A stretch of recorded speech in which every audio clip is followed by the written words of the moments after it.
দিল্লির ছাত্র আন্দোলনে বলিউডের সংহতি, শিক্ষার্থীদের পাশে একে একে তারকারা। ভারতের রাজধানী নয়াদিল্লিতে শিক্ষার্থীদের আন্দোলন ঘিরে উত্তেজনার রেশ এখনও কাটেনি। কেন্দ্রীয় শিক্ষামন্ত্রীর পদত্যাগ সহ একাধিক দাবিতে বিক্ষোভের পর পুলিশের সঙ্গে সংঘর্ষের ঘটনায় দেশ জুড়ে শুরু হয়েছে নতুন আলোচনা।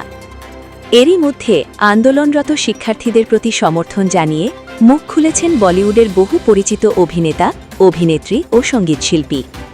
পাঞ্জাবি গায়ক ও অভিনেতা দিলজিৎ দোসাঞ্জ সামাজিক যোগাযোগ মাধ্যমে এক বার্তায় বলেন, শিক্ষার্থীদের সঙ্গে যে আচরণ করা হয়েছে তা অত্যন্ত হতাশাজনক। তিনি প্রশাসনের প্রতি আহ্বান জানান, শক্তি প্রয়োগের পরিবর্তে শিক্ষার্থীদের দাবি ও উদ্বেগ গুরুত্ব দিয়ে শোনার জন্য।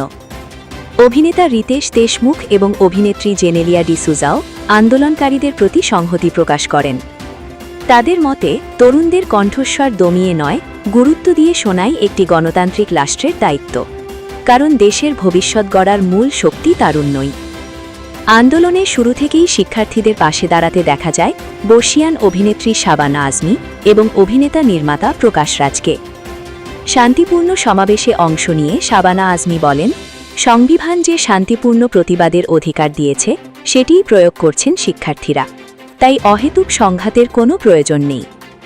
পুলিশি অভিযানের ভিডিও ও ছবি ছড়িয়ে পড়ার পর আরও অনেক তারকা প্রকাশে প্রতিক্রিয়া জানান। অভিনেত্রী হুমা কুরেশি বলেন, শান্তিপূর্ণ বিক্ষোভকারীদের ওপর বল প্রয়োগের দৃশ্য তাকে গভীরভাবে ব্যথিত করেছে। অন্যদিকে নন্দিতা দাস মন্তব্য করেন, মত প্রকাশের স্বাধীনতা ও সংলাপের পরিবেশই একটি গণতন্ত্রকে শক্তিশালী করে। অভিনেত্রী ভূমি পেডনেকরও সহিংসতার বিরোধিতা করে বলেন, শিক্ষা ব্যবস্থার সংকট নিয়ে শিক্ষার্থীদের উদ্বেগকে গুরুত্ব দেওয়া উচিত। সমস্যার সমাধান শক্তি প্রয়োগে নয়, বরং আলোচনার মাধ্যমে। এছাড়া সোনাক্ষী সিনহা, নাসির উদ্দিন শাহ, জিনাত আমান, অভয় দেওল, রত্না পাঠক শাহ, সোনি রাজদান সহ আরও অনেক তারকা শান্তিপূর্ণ প্রতিবাদের পক্ষে নিজেদের অবস্থান স্পষ্ট করেছেন। তাদের অভিন্ন বার্তা, গণতন্ত্রে ভিন্নমত প্রকাশের অধিকারকে সম্মান জানিয়ে আলোচনার পথেই সংকটের সমাধান খুঁজতে হবে।